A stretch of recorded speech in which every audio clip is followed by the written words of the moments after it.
Bom dia a todos. Esse é um momento muito especial que nós damos início ao nosso serviço de culto a Deus. E é sempre importante lembrar que não é um momento de apenas de assistir ou de ouvir, mas de realmente participar ativamente do culto. E vamos começar exaltando o nosso Deus, o Deus que era antes de qualquer coisa ser criada nesse universo. Vamos honrar esse Deus cantando Santo, Santo, Santo. Então, se você veio com o desejo de louvar esse Deus, te convido a se levantar e com as nossas vozes e com os instrumentos, vamos louvar esse Deus grandioso.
Reconhecendo o privilégio de estarmos diante de um Deus que é santo, que é criador e que é maravilhoso, convido a todos para orarmos, pedindo a presença dele em nosso meio.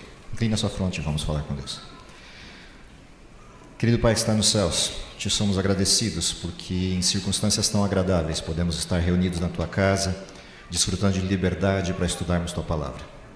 Te agradecemos pela oportunidade de mais um sábado de vida e principalmente mais um sábado de esperança. Dá, Senhor, que a Tua presença se faça entre nós e que a Tua palavra possa ser compreendida. É o nosso pedido nessa manhã, em Teu nome. Amém.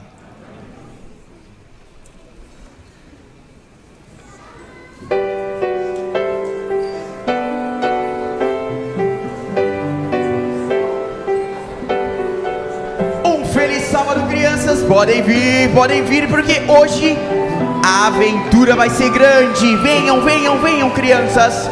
Vamos começar, vamos aprender. Oi, mocinha. Você tá bem? E aí? Olá. E aí? Pode sentar, pode ir sentando. Muito bom ver vocês. Sim. Pode sentar, pode sentar, pode sentar. Sim. Sim.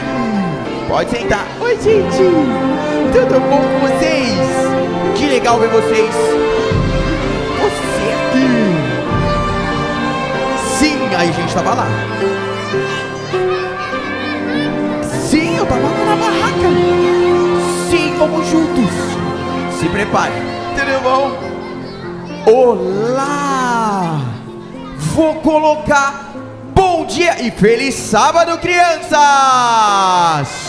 Muito bem, crianças, hoje eu vou contar para vocês, e vocês precisam ficar atentos, porque essa história é uma história de aventura, mas é uma história para a gente conhecer mais de Deus. E a pergunta é, tem como eu aprender de Deus na natureza?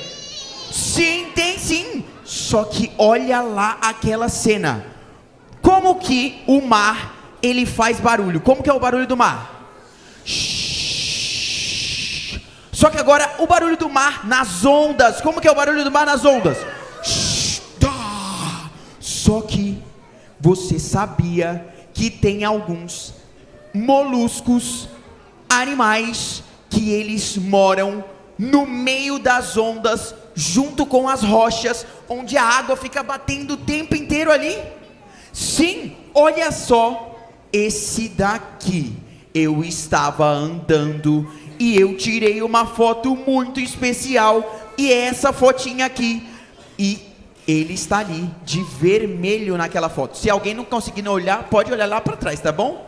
Olha lá, e olha só como que é os pezinhos dele lá embaixo. O nome dele é Quiton, e ele gruda na rocha,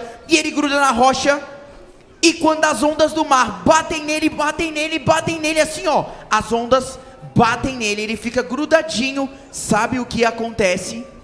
Não tem como sair de lá. Então, mesmo as maiores ondas não conseguem tirar o Quiton de lá, porque ele fica grudado na rocha. Só que tem um outro também que eu acho muito legal. Olha lá ele é muito diferente. É a lapa, e ele gruda também nas rochas, e não tem nada que tira ele de lá. Você sabia? Só que isso me fez pensar numa coisa. Ele fica grudado no que para ele ficar forte e não ser afetado pelas ondas? Nas rochas. Só que tem alguém que lá na Bíblia falou pra gente que a gente tem que construir a nossa casa sobre o quê? Sobre a rocha também. Sim, e a rocha, ela representa quem? Que pessoa? Deus.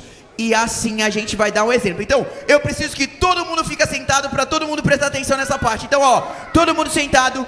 A gente precisa de alguém, e o professor Henrique vai vir aqui para representar alguém muito forte. E eu preciso de uma criança. Ó, todo mundo sentado agora, prestem atenção nessa cena, hein? Você, vem cá. Maravilha, vem pra cá, muito bom. E vocês dois podem vir, vocês dois pra cá também. Respira fundo, e você também. Então, ó, vem pra cá, fiquem aí pra vocês prestarem atenção. Pode vir, mocinha, vem pra cá também. Então imagina a cena a seguinte. Vem cá comigo. Você vai descer singelamente, como uma bela dama. Muito bom. E olha só, como é o seu nome? Antonella. A Antonella, imagina o seguinte. A Antonella, ela está passando por alguns problemas muito grandes. Ela tem um problema na escola não muito legal, e esse problema já segura a mão dela aqui. Muito bem. Você vai segurar o pulso dela. A Antonella também tem um problema e não está muito bem em casa. Por quê? Porque ela olha pro espelho e ela fica falando: ai, gente, que coisa, eu queria ser de um jeito diferente. E ela também tem outro problema, e esse outro problema segura ela. Só que tem um outro detalhe. Vem cá você. E ela tem um outro problema muito grande, de amizade na escola. Ela sofreu muito e ela tá muito triste, e esse problema também gruda nela. Só que imagina a cena. Se tem tanto problema assim, e ela tá sozinha, não tem ninguém para ela poder se segurar, o que acontece se a Antonella tentasse sair correndo, mas os problemas puxassem ela para o outro lado? Vamos testar? Então, Antonella, você vai tentar ir para lá, só que esses problemas muito sérios vão puxar você para cá. Então pode tentar, Antonella. Olha aí, ó, a Antonella, ela foi arrastada pela tempestade dos problemas. Só que, vamos lá, como os moluscos eles sobrevivem se eles ficam presos aonde? Na rocha. E a rocha, agora a gente vai ter uma rocha diferente aqui para Antonella. Vem cá, Antonella. Os problemas estão aqui. E segura esse braço. E aqui, os problemas eles seguram aqui. Porque agora se lembre de uma coisa. A nossa rocha é quem? Quem que é a nossa rocha que vocês falaram?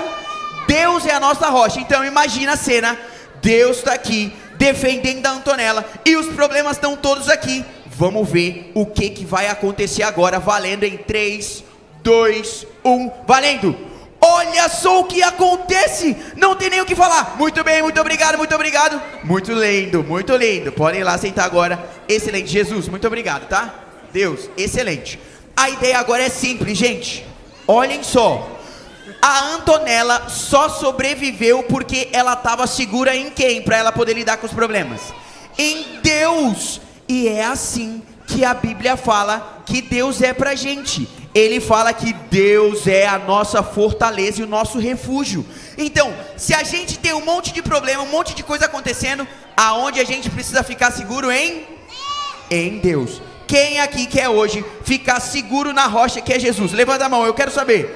Eu também. Então agora a gente vai orar e se prepara com a posição para oração. Pode orar comigo, vamos lá. Querido Deus, muito obrigado, porque nós podemos estar pertinho do Senhor. E assim como os moluscos se apoiam na rocha para viver e para sobreviver, essas crianças, elas querem apoiar e se sentirem seguras no Senhor como nosso refúgio, como a nossa fortaleza para lidar com as tempestades. Então, cuida de nós, cuida de cada uma dessas crianças e que elas possam se apoiar em Jesus sempre para vencerem as tempestades da vida. Em nome de Jesus, amém! Um abraço, crianças!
Muito bem. Feliz sábado, igreja!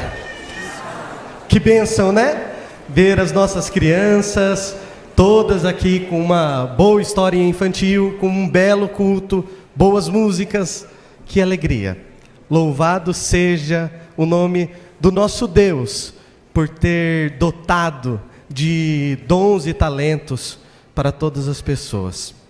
Amigos, tem um texto que eu gosto bastante, que está lá em Salmos, no capítulo 37, talvez você conheça esse texto, e ele tem um lugar muito especial no meu coração, porque ele diz o seguinte, do verso 3 em diante: confia no Senhor e faça o bem, habita na terra e alimente-se da verdade, agrada-te do Senhor, e Ele satisfará os desejos do seu coração. Entregue o teu caminho ao Senhor, confia nele, e o mais Ele fará. Esse texto é muito especial para mim, porque eu me lembro no início da minha jornada cristã, quando eu recebi um convite especial para ir a um acampamento da igreja. E ali naquele acampamento, eu achei que ia ter diversão e tudo, e foi um momento de muita diversão, mas eu não sabia que seria o momento da minha entrega também. Nós temos o costume de criar momentos, de criar oportunidades para encontrarmos a Deus. O culto é um desses momentos. E nós teremos ano que vem um momento muito especial também, que é o nosso acampamento de carnaval. Parecido com aquele que eu fui há alguns anos atrás. E vai ser um momento em que a gente vai poder se divertir, vai poder brincar bastante, os jovens vão adorar, as famílias, os pais vão gostar bastante, mas mais do que isso, vai ser um momento em que nós teremos um encontro marcado com Deus. Então, nós teremos muita entrega, muita oração, muito louvor, com certeza, muitas bênçãos dos céus derramadas sobre as nossas famílias. Detalhe importante, nós já estamos no segundo lote e com cerca aí de 50% das inscrições já preenchidas, tá bom? Então, corra para fazer a sua inscrição, que eu tenho certeza que será uma bênção. Falando ainda sobre encontros, sextas-feiras à noite, para os jovens e adolescentes, tem um encontro marcado aqui. Nós temos um pequeno grupo de jovem que acontece ali no módulo, tá? Às 8 horas. Nós temos um pequeno grupo que também acontece com o pastor Arthur ali, que é o PG Pôr do Sol. Outro pequeno grupo com o pastor Eualaf também, que é o PG Somos Uns. Nós temos também um PG de universitários, né, Zanin? Então, nós temos inúmeras oportunidades para você encontrar a Deus, ter momentos com Deus, tá? Último recado que eu gostaria de deixar para vocês. Nós estamos já dando início ao mutirão de Natal. Então, se prepare, porque vai ser um momento que nós vamos ajudar algumas crianças. E para isso nós precisaremos da ajuda de todos vocês. Nós faremos uma grande maratona aí com as classes de escola sabatina. E nessa corrida, as crianças, sem dúvida, serão as grandes vencedoras desse projeto, tá bom? Que Deus abençoe todos vocês, que vocês tenham um sábado especial na presença de Deus e que Ele esteja com todos nós, em nome de Jesus, amém.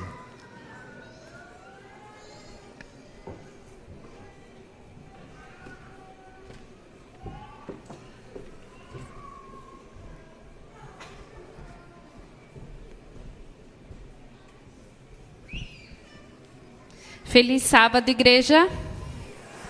Em 2 Coríntios 9, versículo 7 diz: cada um dê conforme o que determinou em seu coração, não com pesar ou por obrigação, pois quem ama dá com alegria. Assim, fala sobre o gemeando com generosidade. Assim como o agricultor semeia sua semente, nós devemos semear generosamente os nossos recursos para Deus. Deus cuidará de todos aqueles que confiam os seus recursos para Ele. Dar o dízimo é reconhecer que tudo o que temos vem de Deus. Chegou o momento de demonstrar os nossos agradecimentos, a nossa gratidão a Deus, devolvendo os dízimos e as ofertas.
Em reverência, vamos falar com Deus. Senhor, muito obrigado por mais um dia. Obrigado porque temos o privilégio de vir à Tua casa. Reconhecemos que tudo o que temos vem de Ti. Agradecemos pelas bênçãos derramadas em nossas vidas e pelo privilégio de contribuir com os dízimos e ofertas para o Teu reino para abreviar a volta de Jesus. Que esses recursos sejam multiplicados e usados com sabedoria para abençoar outras vidas e expandir a Sua obra. Ensina-nos a ofertar com alegria e gratidão, confiando que Tu suprirás todas as nossas necessidades. Nos dê um culto abençoado, em nome de Jesus. Amém.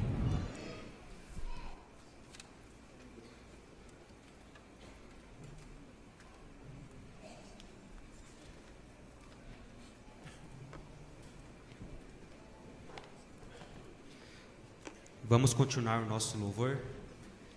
Eu gosto muito desse momento porque é um momento que todos nós estamos no mesmo nível, como um grande coro, como uma orquestra também.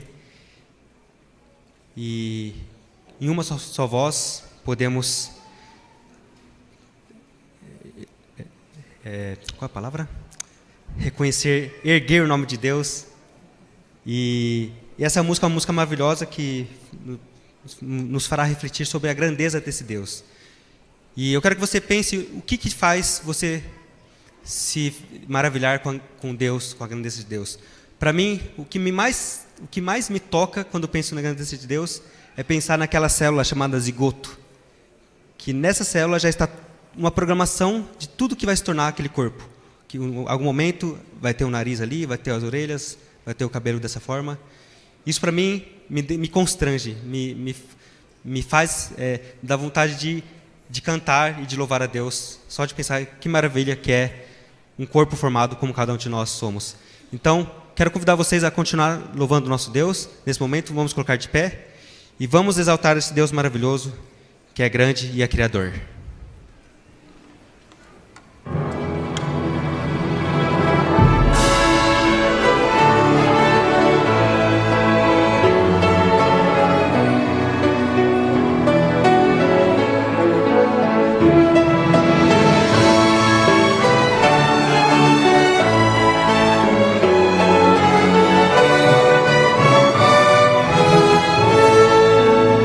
Senhor meu Deus, quando eu maravilhado fico a pensar nas obras de tuas mãos, estrelas mil a cintilar no espaço, o teu poder em manifestação.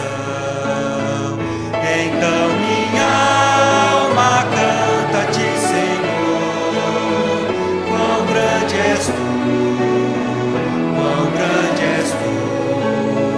Então minha alma canta-te, Senhor, quão grande és tu, quão grande és tu. Eu ao caminhar por campos e florestas, escuto as aves belas a cantar. Se estendo o olhar no alto da montanha e a fonte além eu ouço a murmurar. Então minha alma canta-te, Senhor, quão grande és tu, quão grande és tu. Então minha alma canta-te, Senhor, quão grande és tu, quão grande és tu. Só as mulheres agora.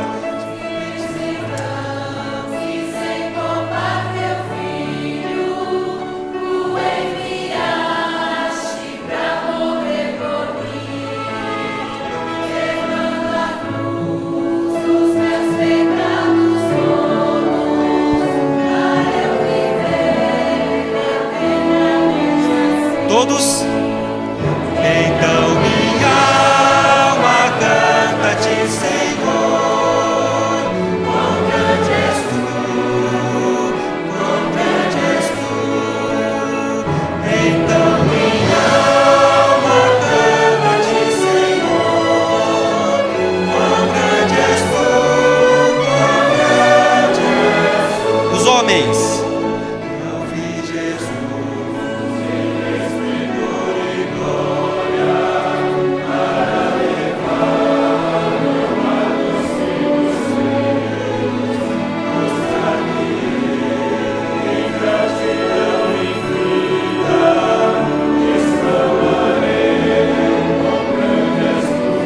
juntos com o louvor que Deus merece. Então minha alma canta a ti, Senhor.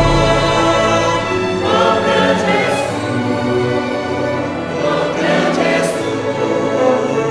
Então minha alma canta a ti, Senhor. Oh, grande és tu, oh, grande és tu.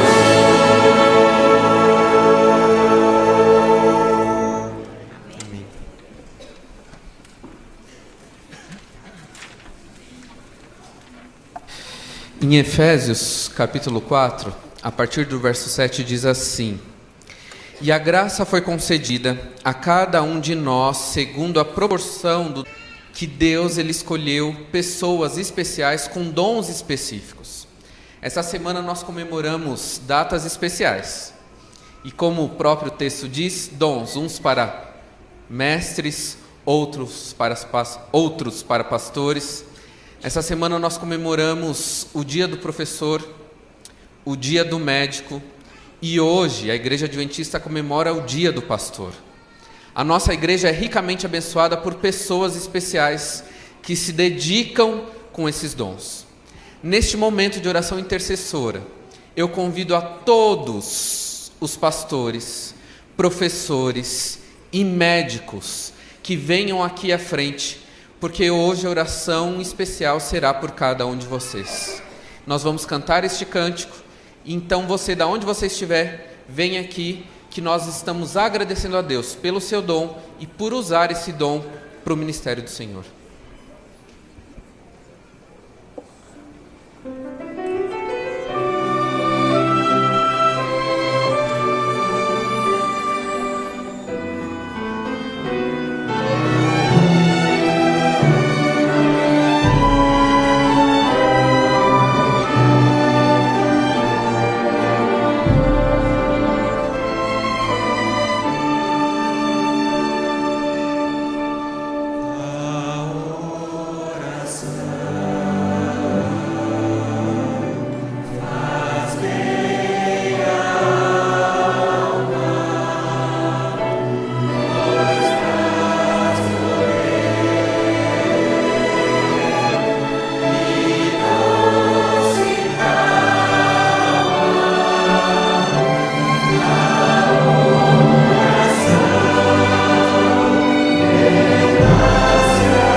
Aqueles que puderem, vamos ajoelhar.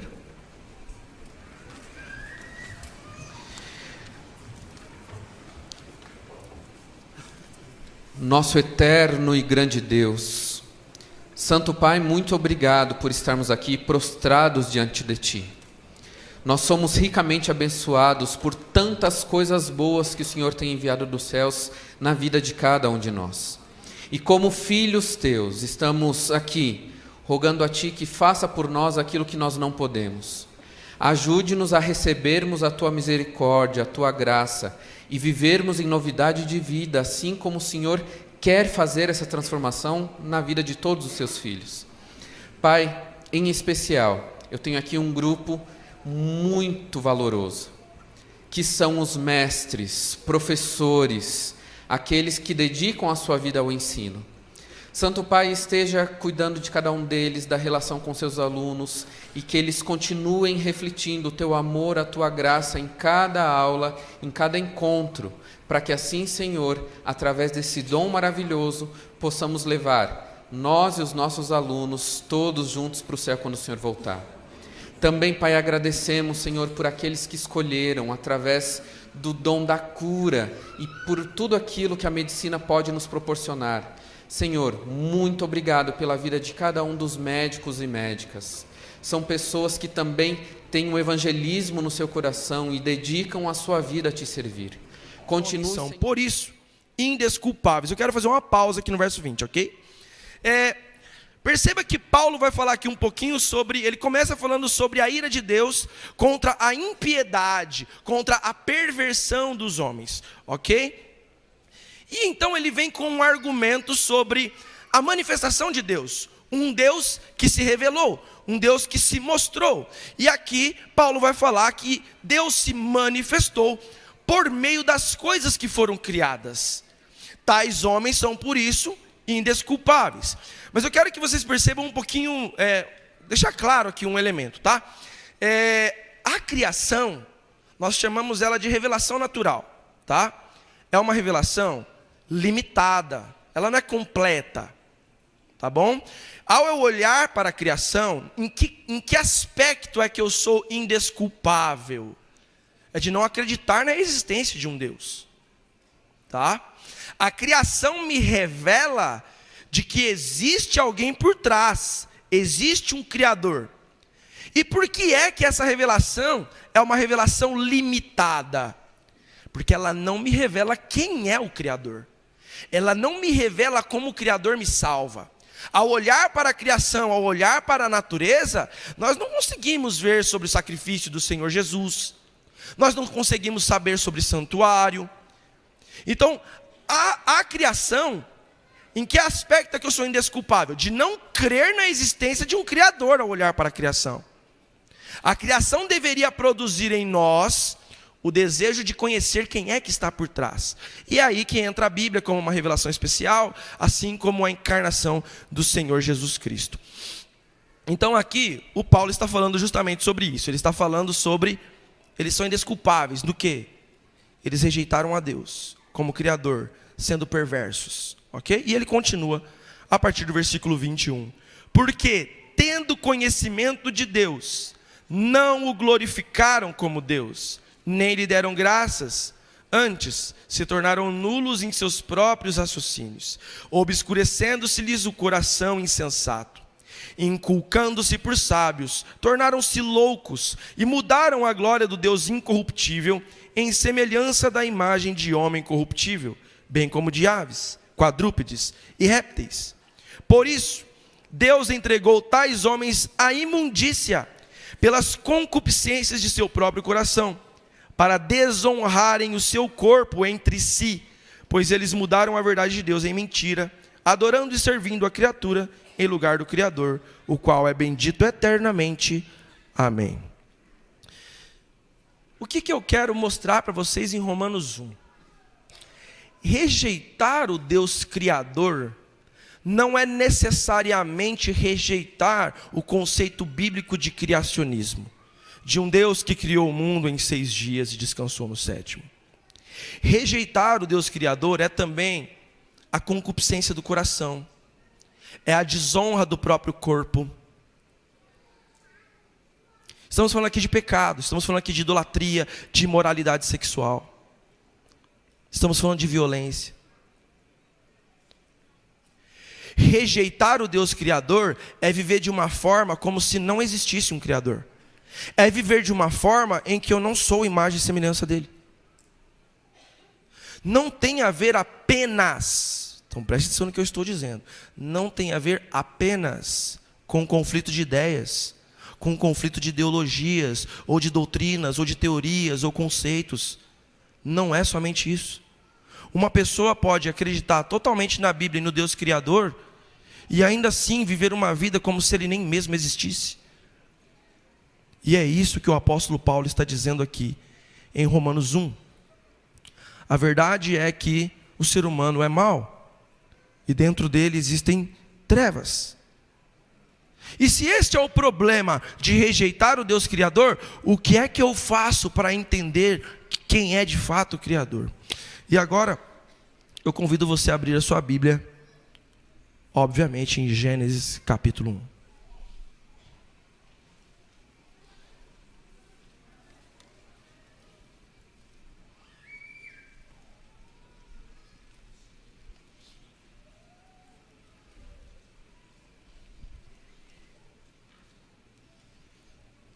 Ok, Gênesis 1.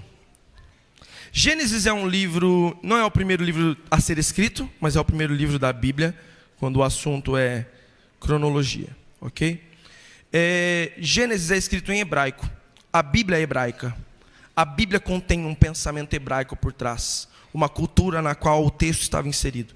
Ah, pastor, o Novo Testamento é escrito em grego, por judeus, que tem um pensamento hebraico, ok? E o que é importante a gente saber quando nós vamos ler esse texto?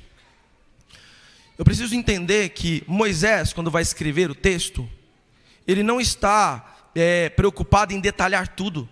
Ele tem um objetivo, certo? E o livro de Gênesis traz uma responsabilidade imensa. Ele tem que falar sobre coisas que ele nem mesmo estava presente para ver. A criação, Deus precisou revelar para ele. Imagina só, você tendo que falar em todo um livro a história humana.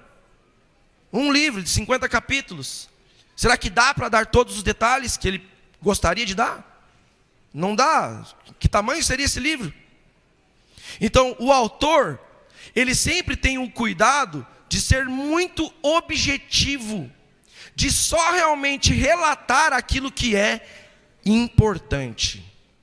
E como é que Deus escolheu se revelar pela primeira vez em sua palavra, a primeira vez que ele aparece, o que é que ele quis mostrar? Nós vamos ler então o verso 1 e 2 por enquanto. No princípio criou Deus os céus e a terra. A terra, porém, estava sem forma e vazia. Havia trevas sobre a face do abismo, e o Espírito de Deus pairava por sobre as águas. Muito bem. Nós temos um marco temporal no princípio, e nós temos um verbo, nós temos Deus sendo apresentado com um verbo.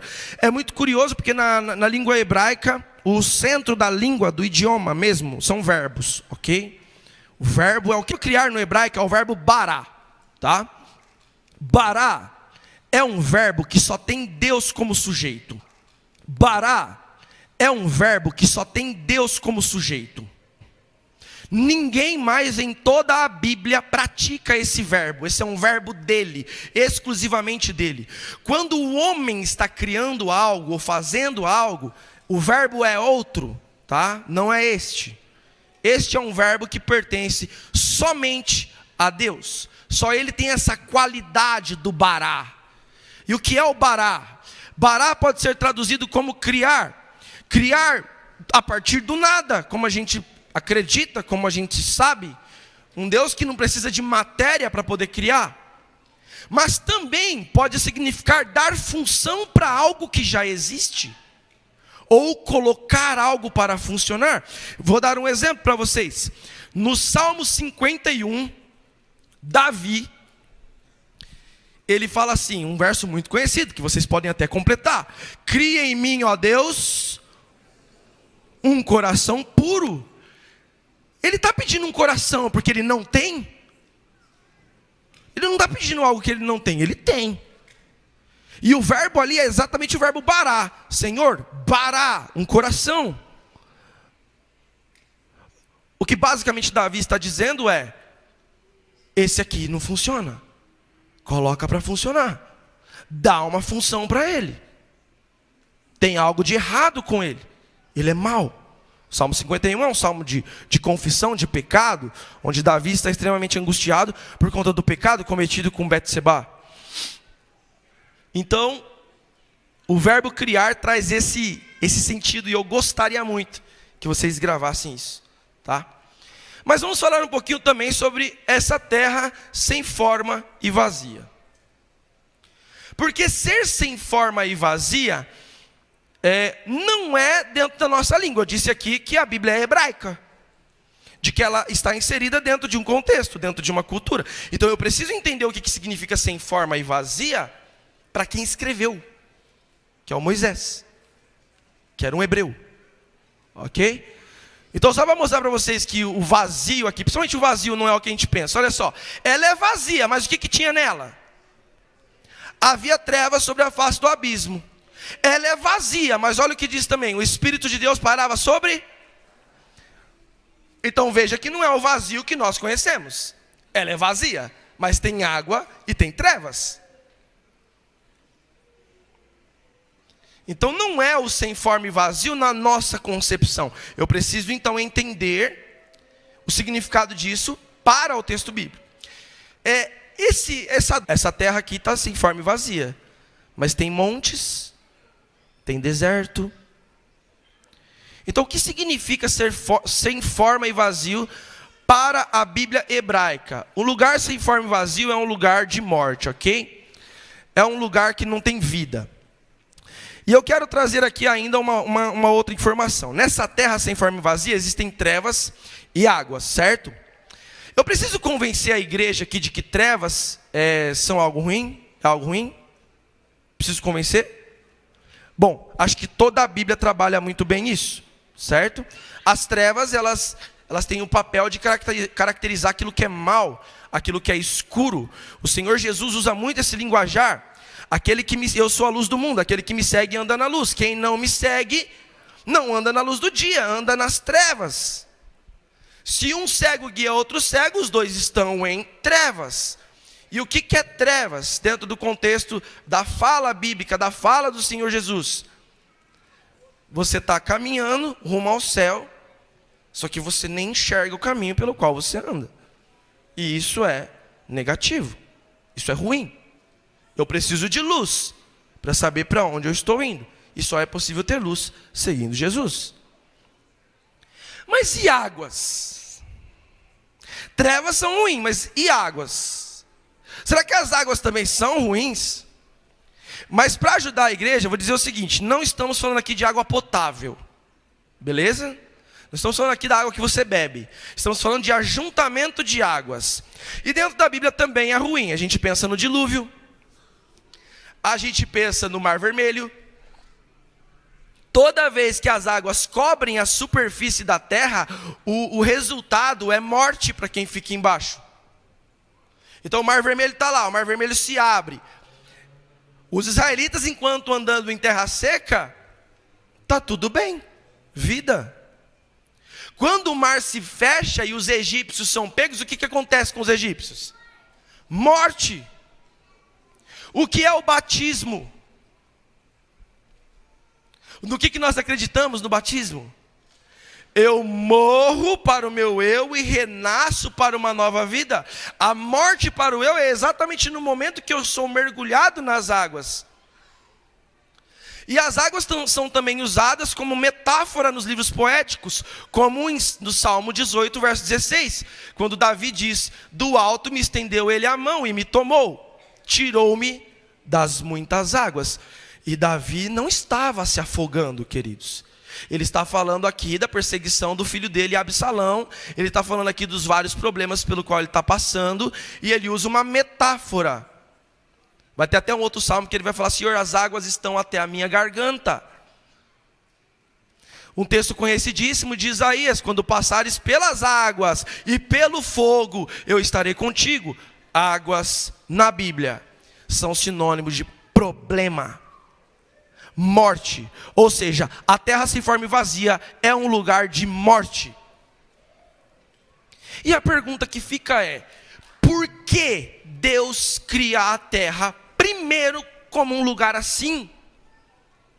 Por que ele já não fez ela direto um lugar de vida? Lembre-se, é a primeira vez que Deus aparece na Bíblia. São as primeiras ações dele. O que é que ele quer mostrar primeiro para eu e você? Vamos continuar o texto. Verso 3. E disse Deus: haja luz. E houve luz. Primeira vez que Deus fala: haja luz. E viu Deus que a luz era boa, e fez separação entre a luz e as trevas. Chamou Deus a luz dia, e as trevas noite. Houve tarde e manhã, o primeiro dia. Vou ler ainda o segundo dia com vocês. E disse Deus: haja firmamento no meio das águas, e separação entre águas e águas.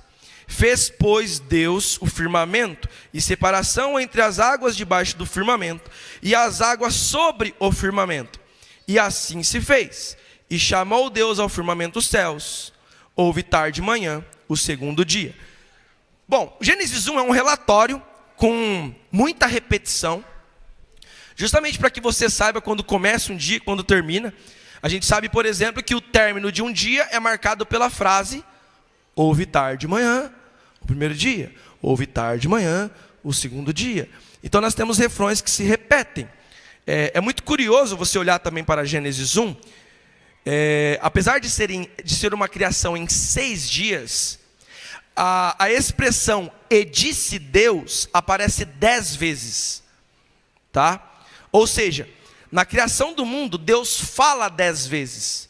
E é muito legal pensar em uma coisa, queridos. Que Deus fala 10 vezes em Gênesis 1.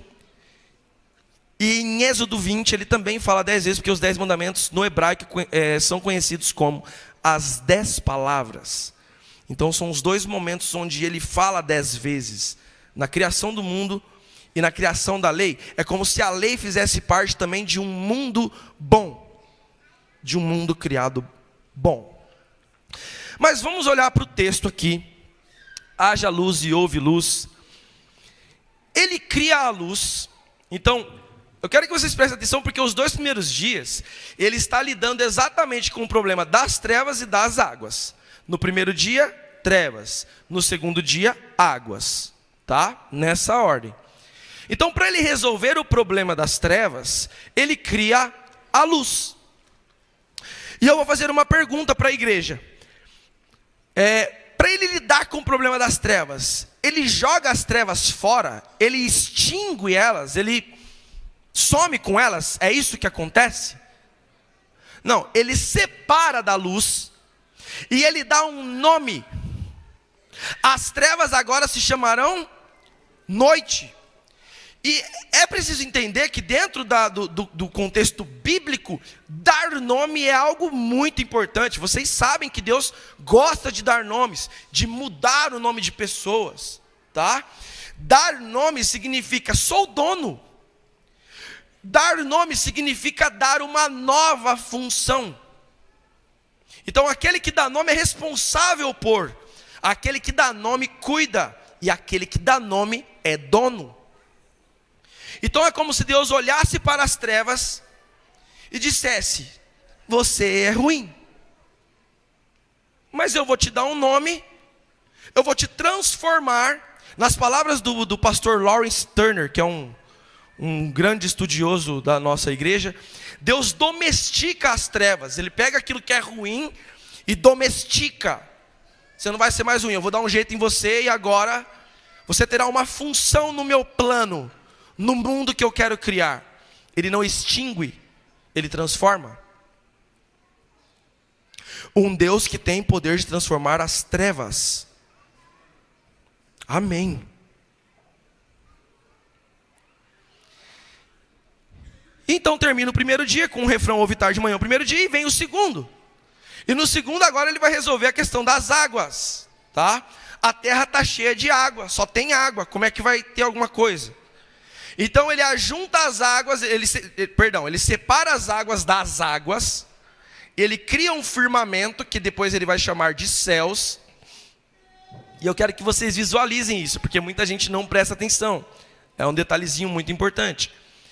Ele cria o firmamento, chama de céu, e ele separa as águas acima do firmamento e abaixo do firmamento. O que são as águas acima do firmamento? Não estamos falando das nuvens, queridos. Deus aqui colocou uma camada de água em volta do planeta. Água essa que desceria no dilúvio. Tá? Inclusive o segundo dia da criação é o único dia que não contém a expressão "e viu Deus que era bom". E por isso alguns acreditam que nem Deus gosta da segunda-feira. Mas talvez existam outras explicações para isso. Talvez Deus não consiga ver que é bom preparar um planeta para a destruição, né? Enfim, as águas são separadas e depois vão se chamar mar. As trevas são separadas e vão se chamar noite. Nós estamos falando aqui de um Deus que tem poder para transformar. As ações dele são separar, dar nome e dar uma função. E nós acreditamos, pelo livro do Apocalipse, que no futuro, no mundo vindouro, o Senhor Deus também nos dará um nome novo. Mas por que estamos enfatizando aqui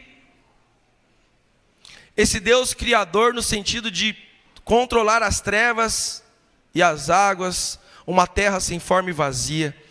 Porque o livro de Romanos, quando fala de todo esse comportamento deturpado, é como se Paulo estivesse dizendo o seguinte, queridos: nós também somos seres sem forma e vazios. Quando nós não reconhecemos ao nosso Criador, praticamos o pecado, a promiscuidade, a violência, a idolatria, nós também estamos deixando que as trevas estejam dentro de nós. E lembrar-se de um Criador é lembrar-se de que Ele tem poder até sobre as trevas que existem dentro de você e dentro de mim. É lembrar-se de que existe esperança para um mundo mau, porque o mal não limita o poder de Deus. Ele transforma um planeta inteiro, cheio de trevas e de águas, um lugar de morte. Por meio da palavra dele, ele transforma num lugar de vida no término dos 6 dias. Num lugar cheio de vida e cheio de beleza, e isso acontece por meio de sua palavra.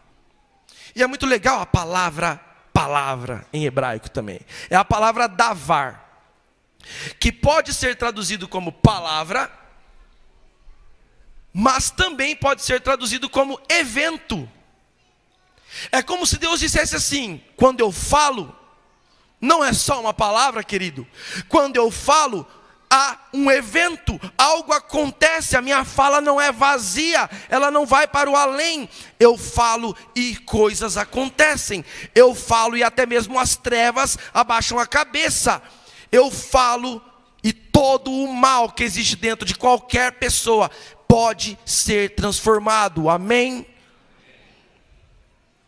Lembrar-se de um Deus criador é lembrar de um Deus que tem poder sobre o mal. É lembrar de que existe esperança para mim, existe esperança para você. Aquilo que antes era morte, quando é domesticado por Deus, quando é transformado por Ele, passa a fazer parte de um mundo cheio de vida. O Deus Criador é aquele que traz vida a partir da morte, através de sua palavra.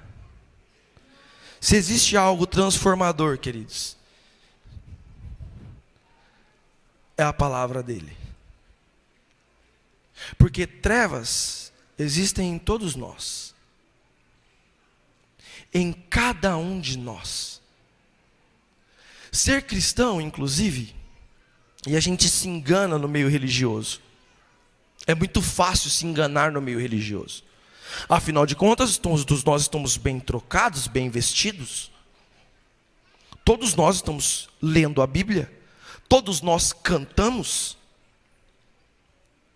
E então caímos no engano de acreditar que ser cristão ser cristão é não falar palavrão. Ser cristão é se vestir bem. Ser cristão é devolver o dízimo. E eu não estou dizendo que essas coisas não são importantes, querido. Ok? Mas eu gostaria de enfatizar ainda algo. Ser cristão é saber que nós somos maus. É saber que existe trevas dentro de cada um de nós. É saber que nós somos capazes de coisas inimagináveis.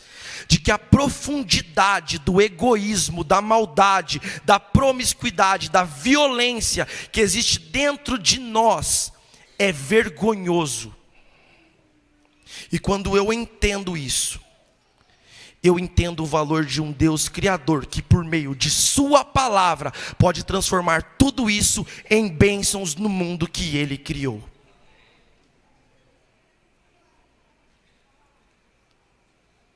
Eu não sei, querido, quais são as trevas que existem dentro de você. Eu sei a que existe dentro de mim. Eu não sei se você tem acreditado no poder transformador de Deus, de sua palavra. Ele cria por meio dela, ainda hoje por meio de páginas de um livro. O poder criador dele não ficou lá em Gênesis 1.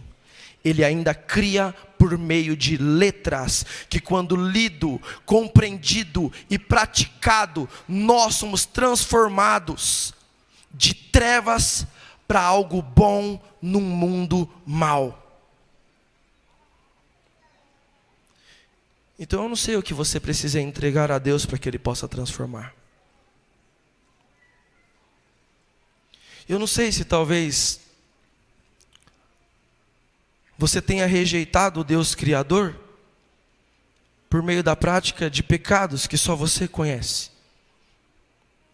Mas eu gostaria de desafiá-lo, como seu irmão também, a crer num Deus Criador, não apenas no campo da ideologia, sou criacionista. Isso é muito importante, nós devemos levantar essa bandeira, é uma bandeira da nossa igreja. Mas eu te desafio, eu te convido a falar de um Deus Criador que transforma vidas, que transforma gente má em gente que nega o seu próprio eu para a salvação dos outros. É levantar a bandeira do Deus Criador que ainda cria por meio de sua palavra e nos transforma. Essa é a nossa jornada. E é assim que nós exaltamos o nosso Criador. Eu te convido a ficar de pé, eu quero orar por você.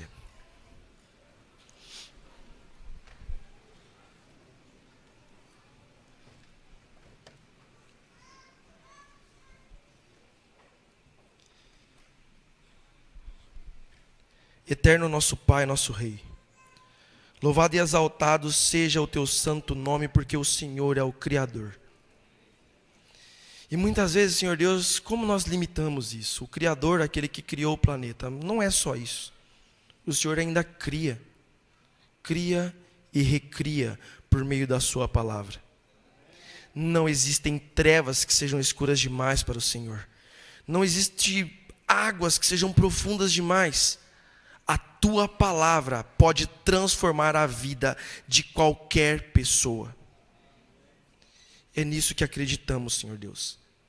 É essa bandeira do Deus Criador que nós queremos levantar, a bandeira de um Deus Criador que nos transformou. Colocamos, Senhor Deus, nossas vidas em tuas mãos, para que o Senhor crie em nós um coração diferente desse. Um coração que funcione, um coração que se renda ao Senhor e fale do teu amor até que Cristo venha. É o que pedimos e agradecemos em nome do Senhor Jesus. Amém.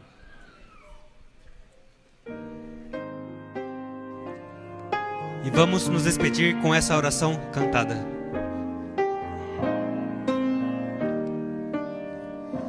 Que a graça de Jesus, o amor de Deus o Pai e a comunhão do Espírito habite em nós. Que a graça de Jesus, o amor de Deus o Pai e a comunhão do Espírito em nós estejam para sempre